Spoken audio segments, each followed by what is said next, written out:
Hello everybody, my name is Ace and well, welcome to Magic 2015. I was talking about, explaining my deck, when I was playing games with Cameron. And it's just easier for me to make these kind of videos because I don't have to do any schedules, but I figured I will. I will show you my deck. It's a terrible deck. Look at the stats. It's got nothing but 2 control, 1 synergy. But here's my mana curve. It goes up like that. Color distribution is 25, 25, 10, and I've got 35 creatures, 25 spells, and 40 lands. It's called Chaos Reborn. That's pretty much like details of my deck. I'll go through each creature roughly why I chose it. This one I chose because it's low mana cost and its ability to buff itself at the cost of life. My deck's about sacrificing cards through card removal and using that to buff yourself, or just buffing yourself in general from any other source. I can also use it to get rid of other creatures when it gets buffed enough, so it's good to have. Quest for the Gravelord I've got because of its low mana cost, and because I have a back in my deck, there's no reason why you shouldn't have it in there. If you're going to be killing creatures a lot, then it's just good to get this out there to get a 5/5 out quickly.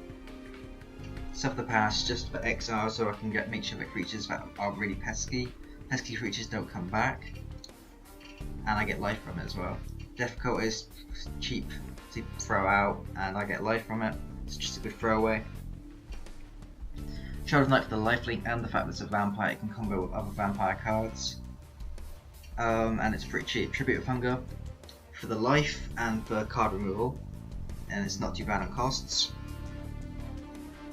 Bloodfield Connoisseur is one of the many cards I have that eat tokens up. I just use it to buff itself on either my tokens or someone else's tokens, or if I can combo it with Active Treason, which is also in this deck, I can possess a creature and then sacrifice it, which is quite fun to do. Drag Down for card removal. Paragon just for buffing my black creatures. Scavenger Drake is second to Rockslide Elemental. If it had First Strike, it'd be amazing, but when I get Lightning Talons and put it on here, it becomes better than Rockslide Elemental because of the extra damage. But it's just good. I just love the effect that, let's put that back in there. I love the effect that, get +1/+1 counters. I love putting counters on any creature in my decks. Cursed Spirit for the Intimidate, and its damage is pretty decent. I used to use Shadowborn Demon as a way of, just dealing damage and getting rid of a card at the same time. Now I just use it for the card removal because I often find I don't have enough creatures in my graveyard to really utilize it properly, unless of course I'll get lots of tokens and I'm using it to buff creatures by sacrificing tokens each turn, which is quite good. But unless I have that perfect situation, it's just kind of to get rid of the big things while I still can, and that's the reason why I have that there. Now, Indulgent Tormentor, which was released in 2015 for the 2015 game, I just think it's a wonderful card. I need the card draw, and its options are great. It does good damage, and it's flying, and it's relatively not too expensive, really. It's only costs 5 mana. It's pretty decent. Sanguini Bonds, because I have a few fountains and a few cards to get me life, because I know that there's a struggle, especially with this type of deck, because I'm not utilizing the life steal of many dark decks. I'm utilizing the card removal instead, so I'm not actually kind of getting that right balance. So I'm trying to do my best as I can, but to get life back and then make them pay for that. Monomania, I just got that just to be a dick, really. If someone's got the perfect plan, you can see they've got a lot of cards in their hands, then just throw Monomania out there just to make them get really annoyed with you, and gives you extra time. I don't have Rise from the Grave in this game, unfortunately. When I make a real life deck, it will be in there, but this is the best one I can have for that. And when both creatures come back, it kind of gives you bigger board control.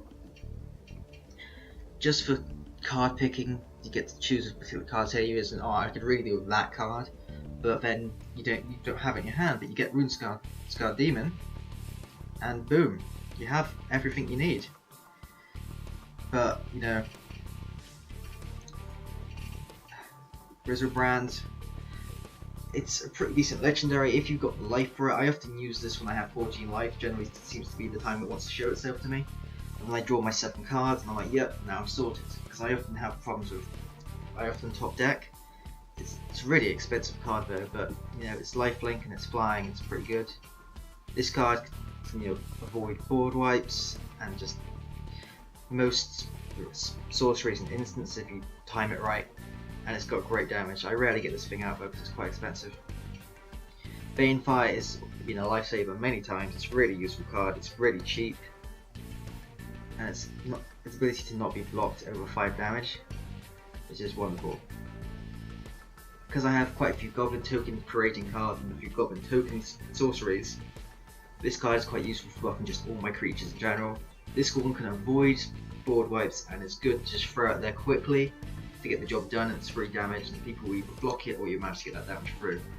This can be comboed with other vampire cards and it's just good to buff itself up. I mean, you throw it out reasonably early and not many people can deal with it, so it gets buffed up a little bit, and by the time it gets me out, you can generally handle it and keep on buffing. Like I said before, tokens for goblins, more tokens for goblins, comboing with all your vampire cards to get extra buffing, works with elementals at the start of the deck. So, you know, the creature dies, you get buffed. It can kill creatures really easily, so that's even more chance of getting buffed.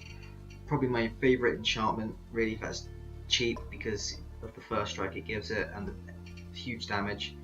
Whenever I can't sacrifice my tokens, I like to see if I can get an extra damage out of them. So this deals direct damage to the player, which makes it really useful when I can't sacrifice tokens.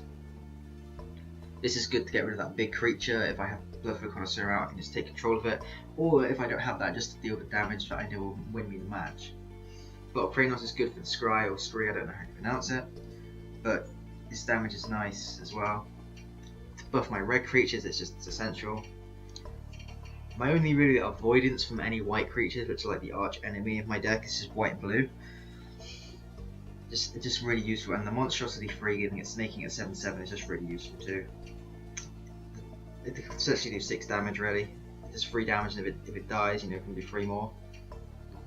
This is a really OP card because not only can you buff it, it does additional 3 damage whenever it attacks or enters the field to anything, apart from of course artifacts and lands and enchantments. But you know, it's really quite overpowered, and it's a 6/6. So when I get this out, generally it's a good way to munch on tokens and just deal direct damage to players. This is how I get my sorceries and instants back, and it buffs the creature in the process, which makes it really good. It's a dragon, it flies, it has decent damage, it can be buffed. What else do you really want to know? It's good if you get lots of powerful creatures out one after another. From this each turn, you can pretty much kill the player.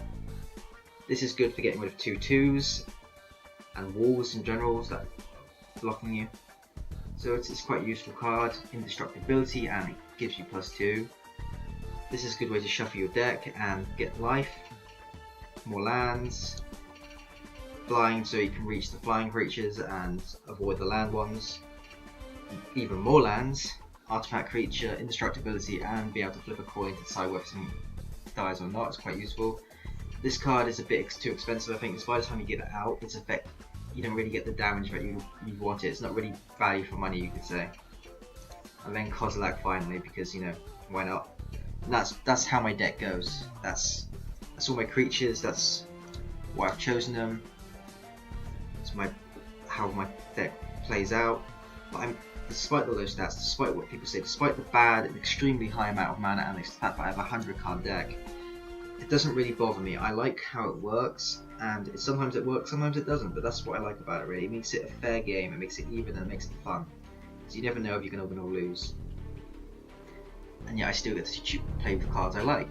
And when I win, it's a sweet victory, and when I lose, well, it's a bit of defeat. But that's pretty much my 2015 Planeswalker deck. But really I want to move on from this and move on to real life cards. I mean, I've been researching cards, I've come up with like £1,000 worth of cards that I would like to get over time. Like, here's something I'd like to get here. And I figure with this, I would pretty much be sorted. I wouldn't need anything else really to make a basic deck out of just random cards, because the amount of cards I'd get from that, it's over 100 packs, which is 15 cards per pack. It's huge, it's a lot of cards, and it will all be wonderful. But there are some certain specific cards I'd like to get also, which are like these ones. There are a few others I'd like to get that aren't on there, but I didn't realise that I've left them out until I already made the collage of cards, but with these things combined, I could create any deck I really want, whether it's red or black. I'd be very, very happy with it. I also like to make custom illegal cards. You know, not cards that you'd ever take to a tournament because it's illegal, stuff like that. But I find it fun to create cards and make fictional characters based around it. So here are all the cards I've made for Magic the Gathering that are custom illegal cards.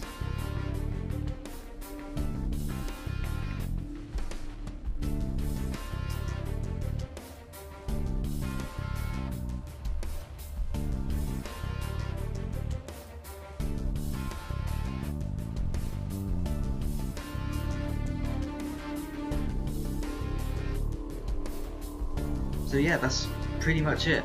Thank you for watching, and stay tuned next time.